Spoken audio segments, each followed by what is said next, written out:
दोस्तों स्वागत है आप सभी का बिहार समाचार में। दोस्तों आज के इस वीडियो में हम बिहार के टॉप बड़ी न्यूज को देखेंगे। दोस्तों वीडियो में आगे बढ़ने से पहले आप सभी से अनुरोध है कि आप इस वीडियो को एक प्यारा लाइक जरूर कर दें और साथ ही हमें नीचे कमेंट करके जरूर बताएं कि आप बिहार के किस जिले में रहते हैं। तो चलिए शुरुआत करते हैं आज की पहली और बड़ी खबर से। पहली खबर में देखिए, राज्य में जातीय जनगणना का पहला चरण पूरा। जी देखिए, राज्य में जातीय आधारित गणना का पहला चरण पूरा हो गया है। इसके अंतर्गत शनिवार की देर शाम तक सभी जिलों में डीएम की देखरेख में तमाम घरों को गिनने का काम पूरा हो गया है। सभी जिलों से इसकी समेकित रिपोर्ट देर शाम तक सामान्य प्रशासन विभाग में आनी शुरू भी हो गई है। रविवार तक सभी जिलों से पूरी रिपोर्ट आने की संभावना है। विभाग में इस कार्य के लिए विशेष सेक्शन 28 बनाया गया है। इस चरण के बाद यह पूरी तरह से स्पष्ट हो जाएगा कि राज्य में मौजूद घरों और किसी तरह के बसावटों में रहने वाले परिवारों की वास्तविक संख्या कितनी है। शुरुआती आकलन के मुताबिक इनकी संख्या बढ़ने का अनुमान है। सभी जिलों से आंकड़े आने के बाद यह स्पष्ट होगा कि इसमें कितनी बढ़ोतरी हुई है, परिवारों की संख्या में कितने प्रतिशत की बढ़ोतरी हुई है। हालांकि जिलों से मिलने आंकड़ों के मुताबिक कई परिवारों की संख्या अनुमानित संख्या से बढ़ी है तो कहीं घटी भी है। पटना, बेगूसराय, वैशाली, कैमूर, औरंगाबाद, रोहतास और बक्सर में अनुमान से परिवारों की संख्या कम मिली है, जबकि सिवान, गोपालगंज, सारण, जहानाबाद, नवादा, नालंदा और भोजपुर में परिवारों की संख्या अनुमान से ज्यादा दर्ज की गई है। वही देखिए, पटना में अनुमान से 5.64 लाख कम परिवार मिले। जी देखिए, पटना जिले में 20 लाख से अधिक परिवार होने का अनुमान था, लेकिन जब गणना कराई गई तो लगभग 14,35,269 परिवार ही मिले। 5,64,731 परिवार अनुमान से कम मिले हैं। गणना के दौरान परिवार छूट गए या पटना जिले की संख्या में गिरावट आई है, यह जानने के लिए नजरी नक्शा के आधार पर भौतिक सत्यापन हो रहा है। जानकारी के लिए बता दें कि पटना जिले की जनसंख्या 2011 में 58,38,165 थी। जिले में 2001 से 2011 के बीच की जनसंख्या वृद्धि दर 25.7% थी। अधिकारियों ने 2001-2011 में हुई जनसंख्या वृद्धि आधार को ही आधार मानते हुए जिले की अनुमानित जनसंख्या 74,32,949 रखी गई। इसी के आधार पर पटना जिले में 12,696 प्रगणक बनाए गए। एक प्रगणक को 150 परिवारों की गणना की जिम्मेदारी दी गई, यानी पटना जिले में कुल 20 लाख परिवारों की गणना करने का लक्ष्य रखा गया। लेकिन जब धरातल पर मकान और परिवार की गणना कराई गई तो लगभग 15 लाख परिवार मिले। अनुमान से 5 लाख परिवार कम मिलने पर अधिकारी भी आश्चर्य कर रहे हैं। बड़ी खबर में देखिए, बिहार में मौसम ने ली करवट। पटना, आरा समेत कई शहरों में ठंड के साथ बारिश। जी देखिए, कड़ाके की ठंड की मार झेल रहे बिहार में अचानक मौसम ने करवट ली है। राजधानी पटना, आरा समेत कई शहरों में शनिवार सुबह बूंदाबांदी शुरू हुई। बारिश के साथ तेज हवाएं भी चल रही थी। ऐसे में कपकपी और बढ़ गई है। हालांकि मौसम विभाग ने रविवार से राज्य में ठंड का असर कम होने और तापमान में बढ़ोतरी होने के आसार जताए हैं। राजधानी पटना में शनिवार सुबह से बादल घुमड़ने लगे और हल्की बारिश शुरू हो गई थी। ठंड हवाओं के बीच बूंदाबांदी होने से लोगों को कपकपी महसूस होने लगी। पटना से सटे बक्सर और आरा में भी सुबह बूंदाबांदी हुई। वहीं देखिए, मौसम विभाग की माने तो रविवार यानी आज से राज्य में कड़ाके की ठंड का दौर थमने लगेगा। आज से बिहार में न्यूनतम तापमान में बढ़ोतरी होना शुरू हो जाएगी और धीरे धीरे गर्मी बढ़ने से ठंड का असर भी कम होगा।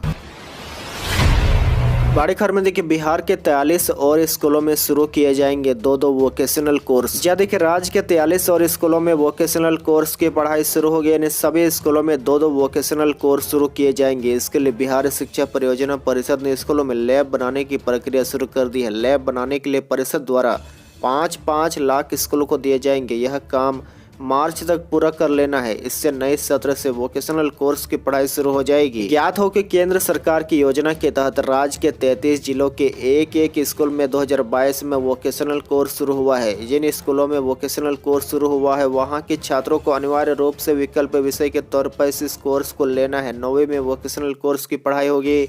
अभी राज्य के सभी अनुकरणीय स्कूलों में इसकी शुरुआत हो गई है। वहीं जिन 33 स्कूलों में अभी वोकेशनल कोर्स चल रहे हैं वहाँ लैब में प्रायोगिक कक्षाएं भी चल रही है।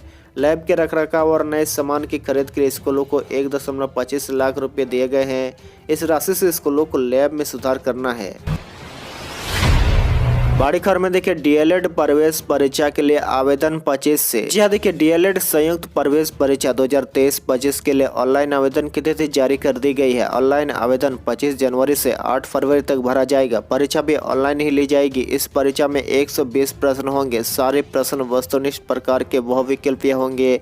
परीक्षा में सामान्य हिंदी के 25, गणित से 25, विज्ञान से 20, सामाजिक अध्ययन से 20, अंग्रेजी से 20, तार्किक एवं विश्लेषण क्षमता से 10 अंक के 10 प्रश्न पूछे जाएंगे। बोर्ड की माने तो राज्य भर में 30,700 सीटें हैं। इसमें निजी और सरकारी दोनों कॉलेज की सीटें शामिल है। ऑनलाइन आवेदन में किसी तरह का दिक्कतें हो तो बोर्ड द्वारा हेल्पलाइन नंबर जारी किया गया है। हेल्पलाइन नंबर 6268062129 और 6268030939 पर संपर्क कर सकते हैं। बड़ी खबर में देखिए बिहार बोर्ड के इंटर परीक्षा में प्रश्न पत्र संख्या रोल नंबर से होगी बैठने की व्यवस्था। जी हाँ, देखिए बिहार बोर्ड के इंटर परीक्षा में हर केंद्र पर परीक्षार्थियों की सीटें चिन्हित रहेगी। प्रत्येक छात्र का रोल नंबर उनकी सीट पर लिखा मिलेगा। हर कक्षा में प्रश्न पत्र की संख्या, उत्तर पुस्तिका की संख्या और छात्रों के रोल नंबर के अनुसार स्थान चिन्हित किए जाएंगे। इसको लेकर सभी जिला शिक्षा कार्यालय द्वारा संबंधित परीक्षा केंद्रों पर तैयारी की जा रही है। कदाचार मुक्त परीक्षा और फर्जी छात्रों को आसानी से पकड़ा जा सके, इसके लिए हर केंद्र पर यह व्यवस्था की जाएगी। बोर्ड द्वारा इस बार भी प्रश्न पत्र के 10 सेट तैयार किए गए हैं। प्रश्न पत्र छात्रों को ऐसे बांटे जाएंगे कि पहले के बाद 11वें स्थान पर बैठे छात्र को फिर पहला सेट मिले। इसके अलावा परीक्षा के दौरान प्री प्रिंटेड उत्तर पुस्तिका छात्रों को दी जाएगी। इसमें नाम, रोल नंबर, स्कूल का नाम, स्कूल कोड, विषय आदि लिखने में किसी तरह की त्रुटि न हो। इससे छात्रों का समय भी बचेगा और उन्हें प्रश्न पत्र पढ़ने का पूरा समय भी मिलेगा। आपकी जानकारी के लिए बता दें कि बिहार में इंटर की परीक्षा 1 से 11 फरवरी तक चलेगी। बड़ी खबर में देखिए गया में मुख्यमंत्री का भारी विरोध, पोस्टर फाड़कर नीतीश गो बैक के नारे लगाए। जहाँ देखिए बड़ी खबर गया से आ रही है, जहां मुख्यमंत्री नीतीश कुमार का भारी विरोध हुआ है। नीतीश कुमार समाधान यात्रा के तहत शनिवार को गया पहुंचे थे, जहां उनका भारी विरोध हुआ है। इस दौरान गुस्साए लोगों ने मुख्यमंत्री के सामने ही न सिर्फ उनके पोस्टर फाड़ दिए बल्कि नीतीश गो बैक के नारे भी लगाए। सीएम के आगमन को लेकर बोधगया के इलारा गांव को दुल्हन की तरह सजाया गया था, लेकिन यहां मुख्यमंत्री को विरोध का सामना करना पड़ा। दरअसल मुख्यमंत्री नीतीश कुमार समाधान यात्रा के तहत शनिवार को गया पहुंचे थे। निर्धारित कार्यक्रम के तहत मुख्यमंत्री पहले काके बाजार के बेला गांव गए थे, जहां योजनाओं की समीक्षा करने के बाद सीएम बोधगया के इलारा गाँव पहुंचे थे। यहाँ उन्होंने नीरा के काउंटर का जायजा लिया। सीएम को यहाँ पंचायत भवन का भी उद्घाटन करना था, लेकिन समीक्षा बैठक में जाने में हो रही देरी के कारण सीएम पंचायत भवन का उद्घाटन किए बिना ही वापस लौटने लगे। इसी बात से नाराज ग्रामीणों ने सीएम के सामने ही हंगामा करने लगे और नीतीश के स्वागत के लिए लगाए गए पोस्टरों को फाड़ना शुरू कर दिया। इस दौरान गुस्साए लोगों ने नीतीश कुमार को वापस जाओ के नारे भी लगाए और सभी सरकारी बैनरों को फाड़ दिया गया। बड़ी खबर में देखिए गृह मंत्री अमित शाह 22 फरवरी को आएंगे पटना, किसान समागम में करेंगे शिरकत। जहाँ देखिए बक्सर के चौसा में मुआवजे की मांग को लेकर धरना दे रहे किसानों पर पुलिस के कहर और कार्रवाई के मामले में राज्य सरकार की शिथिलता को भाजपा ने दूर तक पहुंचाने की तैयारी शुरू कर दी है। इसी क्रम में शनिवार को भाजपा के राज्यसभा सदस्य विवेक ठाकुर ने प्रेस वार्ता कर किसानों की आवाज बुलंद करने की घोषणा की है। पत्रकारों से बातचीत में विवेक ठाकुर ने कहा कि प्रसिद्ध किसान नेता और समाज सुधारक स्वामी सहजानंद सरस्वती की कार्यभूमि रही बक्सर में किसानों के साथ बर्बर कार्रवाई के साथ 22 फरवरी को सहजानंद की जयंती पर पटना में किसान मजदूर समागम का आयोजन गांधी मैदान के पास स्थित बाबू सभागार में किया जाएगा। किसान समागम को बतौर मुख्य वक्ता संबोधित करने के लिए केंद्रीय गृह एवं सहकारिता मंत्री अमित शाह ने अनुमति दे दी है। उन्होंने बताया कि समारोह में प्रदेश भर के किसानों को बुलाया जाएगा। बता दें कि 5 महीने के अंदर दूसरी बार अमित शाह बिहार आ रहे हैं। इससे पहले अक्टूबर में 7 जेपी की जन्मभूमि सारण जिले में शताब्दी आए थे।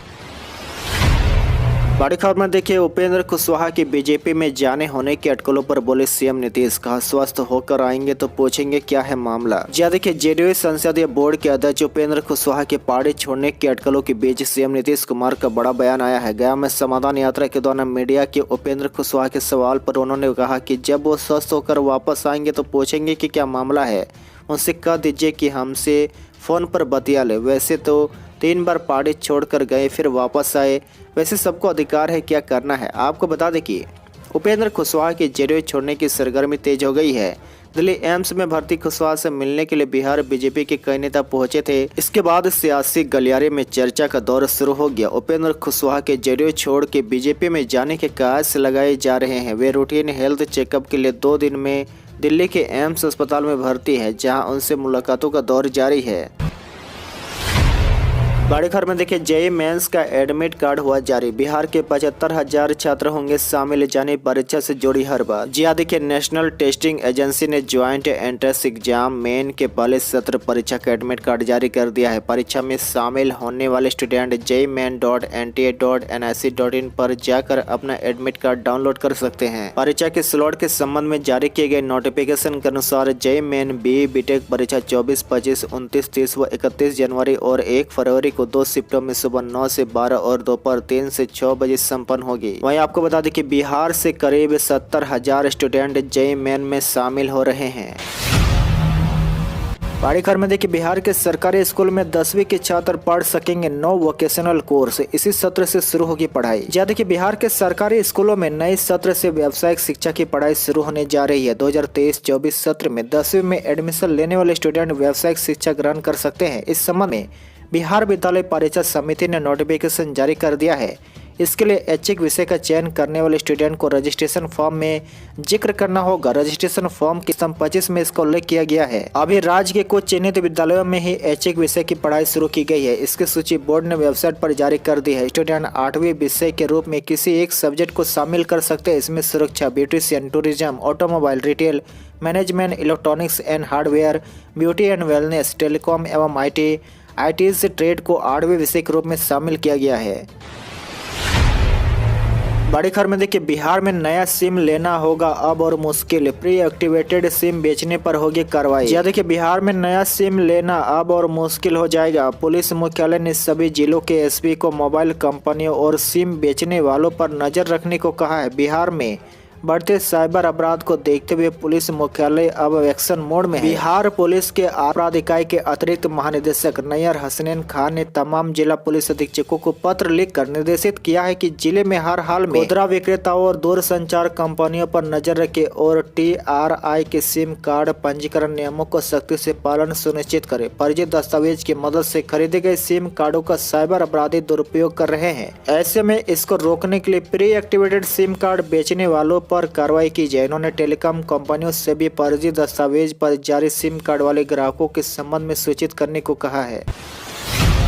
बड़ी खबर में देखिए, विजय सिन्हा को बंगला खाली करने का फरमान। नीतीश सरकार ने कहा 26 जनवरी से पहले नए घर में जाए। जी देखिए, भवन निर्माण विभाग ने नेता प्रतिपक्ष विजय कुमार सिन्हा को 26 जनवरी के पूर्व वर्तमान आवास संख्या 2 देश रत्न मार्ग को खाली करने को कहा है। यह आवास बिहार विधानसभा अध्यक्ष के नाम पर करनाकित है, जबकि नेता प्रतिपक्ष के लिए आवास संख्या 1 पोलो रोड स्थित आवास आवंटित है। भवन निर्माण विभाग के विशेष सचिव मनीष कुमार ने नेता प्रतिपक्ष के आपात सचिव को इस संबंध में पत्र लिखा है।